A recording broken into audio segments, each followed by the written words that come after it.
Hi යාළුවනේ අද සුබ දවසක් ඔයගොල්ලන්ට.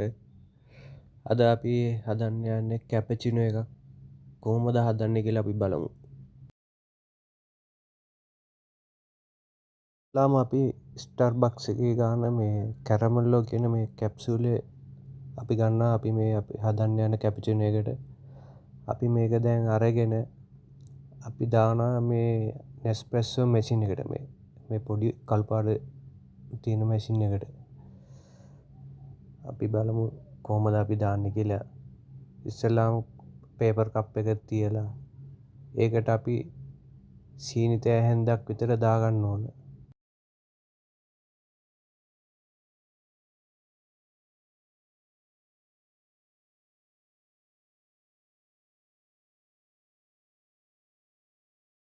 ඊට පස්සේ මේ කැප්සියුලේ මේ මැෂින් එකට දාලා මේ දකුණු පැත්තේ තියෙන බටන් එක ඔබන්න ඕන. දකුණු පැත්තේ තියෙන බටන් එක ඇබුවට පස්සේ මේක රත් වෙන්න තත්පර 20ක් 25ක් වගේ කාලයක් ගන්නවා මේක. අපි ඒක රත් වෙනකන් අපි අපේ කැපචිනෝ එකට අවශ්‍ය කරන කිරි එක අපි රත් කරගමු. අපි මේකට දාන්නේ ප්‍රෙස් මිල්ක් එක. ප්‍රෙස් මිල්ක් එක දාලා මේ බටන් එක ඇබුවට පස්සේ විනාඩි 2ක් විතර යනවා කිරි එක රත් වෙන්න. විනාඩි 2ක් විතර තියලා මේකේ කිරි එක රත් වෙන්න අපි මේකට අපේ කොපි එක අදාගමු. මේ බටන් එක ප්‍රෙස් කරාට පස්සේ මේ පේපර් කප් එකෙන් භාගයක් විතර මේ කොපි එක එනවා. දෙපාරක් ප්‍රෙස් කරාම මේ පේපර් කප් එකේ ෆුල් එකක් අපිට මේ කෝපි එක ගන්න පුළුවන්. මේ ස්ටාර්බක්ස් එකේ තියෙන මේ කැරමල්ලෝ කෝපි එක. අපි සාමාන්‍යයෙන් මේ කැරමල්ලෝ කැප්සියුල් එක පාවිච්චි කරන්නේ කැපචිනෝ එක හදන්න.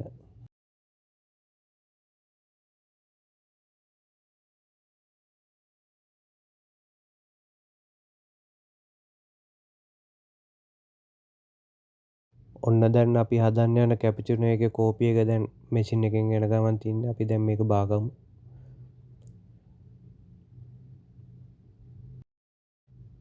ඔව් දැන් කිරි එකත් රත් වෙන ගමන් තියෙන්නේ. දැන් කිරි එකත් රත් වෙලා ඉවරයි මං හිතන්නේ. ඔව් දැන් රත් වෙලා ඉවරයි බටන් එක ඔෆ් වුණා. අපි දැන් මේක අපේ කෝපි එකට දාගමු. මේ විදිහට කෝපි එක අපි කප් එකේ කට ගාවට පිරෙන්නම අපි මේක කිරි එක දාගන්නවා. අපේ කැපචිනෝ එක හදන්න. ඉතාලම රසවත් විදිහට අපි මේක හදන්නේ. අන්තිම ලුක් එක බලා ගන්න පුළුවන් කොහොමද අපේ කැපචිනෝ එකේ ෆයිනල් ලුක් එක. දැන් අපි මේ කිරි එකයි කෝපි එකයි දැන් ඔක්කොම අපි දැන් එකට මික්ස් කරගන්න තියෙන. අපි හන්දක් අරගෙන මේ විදිහට මික්ස් කරන්න ඕන. මික්ස් කරලා බලමු අපේ ෆයිනල් ලුක් එක කොහොමද කියලා. යාළුවනේ මේ වීඩියෝ එක කැමති නම් ලයික් කරන්න, ෂෙයා කරන්න, පේජ් එක ෆොලෝ කරන්න. ඉස්සරහටත් තවත් හොඳ වීඩියෝ එකකින් අපි හම්බ වෙමු. බලමු අපි ෆයිනල් ලුක් එක කොහොමද කියලා. කොහොමද අපේ ෆයිනල් ලුක් එක අපි කැපචිනෝ එක ඇදුවා. යාළුවනේ වීඩියෝ එකට කැමති නම් ලයික් කරන්න, ෂෙයා කරන්න, ෆොලෝ කරන්න. තවත් ලස්සන වීඩියෝ එකකින් අපි හමු වෙමු.